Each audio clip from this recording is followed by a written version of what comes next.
Every movie has random trivia.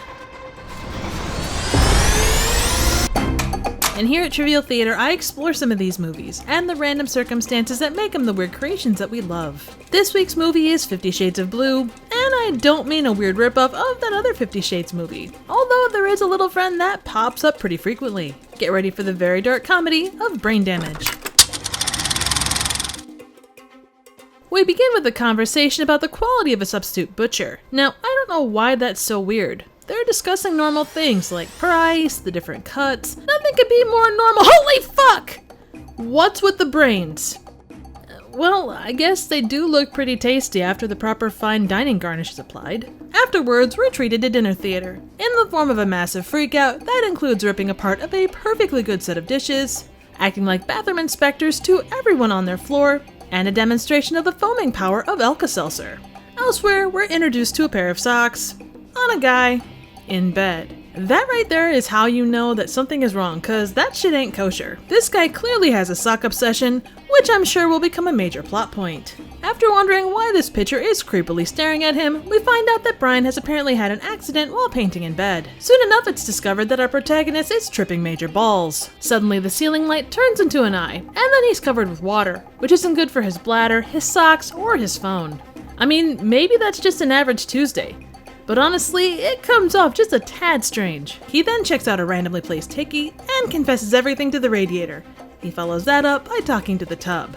Random side note, is it strange that this is giving me major Jack Frost vibes? But I promise to restrain myself from asking where the carrot is. He finally realizes that it's not just an acid trip. It's a random blue tadpole creature named Elmer. He proceeds to explain in a voice I didn't expect. This is the start of your new life, Brian. A life without worry or pain or loneliness. How Brian can experience lights and colors and euphoria. And honestly, it sounds like a free candy pitch from an unmarked van. Even though they teach you to never trust blue suction cup covered phallic creatures with crossed eyes, Brian does, and I gotta say, the process to experience color and light and euphoria is a hell of a lot different than what I anticipated. As the blue stuff enters his brain, he gives us his best O-face. Elsewhere in the apartment, we're greeted by generic cornflakes, generic grape drink mix, generic cheese ravioli, and Brian's girlfriend and brother, who are not generic. Or at least not as generic as those cornflakes. After an incredible feat of athleticism, Brian makes his way into a junkyard, and we get to see it through his eyes. Shitty rusted out heaps have never been so pretty. He's caught on camera, and he knows shit's about to go down when the guard puts on his hat. Brian reminds me of one of those kids that has to touch everything as he skips through rows and rows of broke-ass cars. And then he finds love in a busted windshield. The guard finds Brian, and Elmer comes out to play. Hard. The guard temporarily gains a horn, and Elmer gets dinner. Once again tripping balls, Brian makes the astute observation of... Wow. Brian's brother and girlfriend become more concerned about him, noting the locks on his bedroom and the bathroom where he's having playtime with his little buddy. Mike notes, "Been in the bathtub for the last 3 hours." But honestly, if you do your research, you'll find that's a common side effect to having your brain injected with blue stuff by a parasitic penis with eyes. Brian finally hits a date with Barbara, but the kitchen screws up his order, serving him meatballs instead of brain balls with his spaghetti. Oh, never mind, they fixed it. But now they seem to have come out a tad on the raw side. Brian goes just a little mad and finds himself a quiet place to think. As he tangos with the speaker, no one seems to care that he brought a blazer to a mostly leather party. In fact, he finds a companion who really wants to say hello to his little friend. Elmer gets in on the action, and, well, there's really no other way to describe this scene, other than to say that Elmer eats her out. Unfortunately, he lacks manners and leaves a little behind. Wow, that's really embarrassing. Brian comes back to his senses, dumps his underwear, and staring at a stained pair of tighty-whities in a back alley, offers a question that we all have in mind. What the hell happened tonight? He's then confronted by Morris, Elmer's former buddy, who drops their history, and we find out that it's not Elmer, Aylmer, Aylmer, an old English word meaning the awe-inspiring famous one. Brian escapes and finds his way to the aptly named Sunshine Motel, a place that keeps its rooms super classy. I mean, just look at that lamp.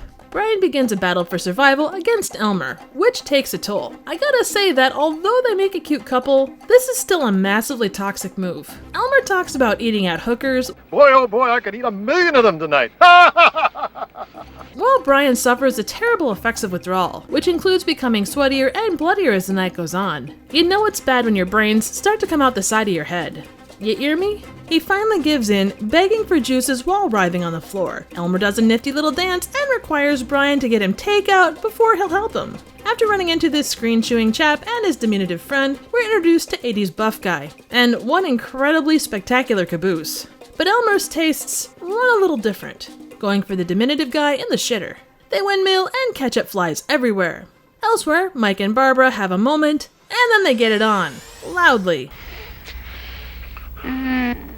Leading to this cringy moment where Brian tries to explain his relationship with Elmer. But I need his juice. It's as simple as that. I tried to fight him, but I can't. In the meantime, Elmer takes over Brian's mind. Barbara ends up confronting him, leading to this very creepy moment. Luckily, the terror is lessened by the knowledge that we can feel good about banking again. We then get an interesting variation on a French kiss that doesn't impress this lady. Later, Elmer proves to be very spiteful towards his former caretakers. He makes Morris scream like Arnold while giving him a side horn, and he outrightly kills Martha's ass after she was good enough to stroke him. Honestly, I'm just happy that Elmer had the good graces to finish his meal and offers a properly funny line for the moment. I'm not finished. Brian gets too much of the good shit when Elmer is squeezed like a stress relief doll, leading to an 80s level light show, which he needed like a hole in the head. It fades to black, and we're left with sexy synth music to ponder what we've just watched.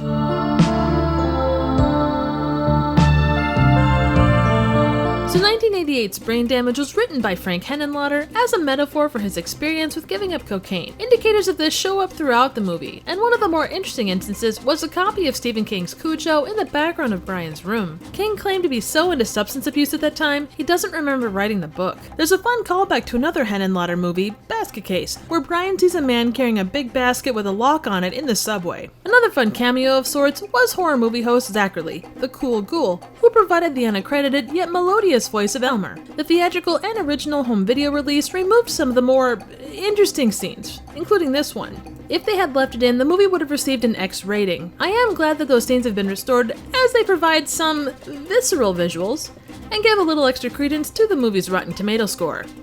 Nice. Initially, Brain Damage was just kind of ignored, which makes me a little sad. It's an outside-the-box movie without the traditional happy ending, but it's such an interesting watch, and Elmer is such a smooth little devil, it's hard not to love. It strikes me in the same way Killer Condom did, with an overriding story that's kind of outrageous and goofy, but underneath, there's a lot to be said about a very serious subject. In this case, the power of addiction. You can feel it in the way the film is shot. It's gritty and a little nasty. When Brian is fighting withdrawal side effects, you can damn near feel the sweat pouring down his face. Generally, the griminess of his surroundings is palpable, and I love that. The puppet team that built and ran Elmer was impressive. He moved well in a variety of circumstances. His voice was perfect, and the attention to detail on his look was awesome. I would definitely suggest Brain Damage. It's a movie with a lot to say, but there are some really humorous scenes and some surprisingly visceral moments. Besides, how can you say no to this face? Or this one?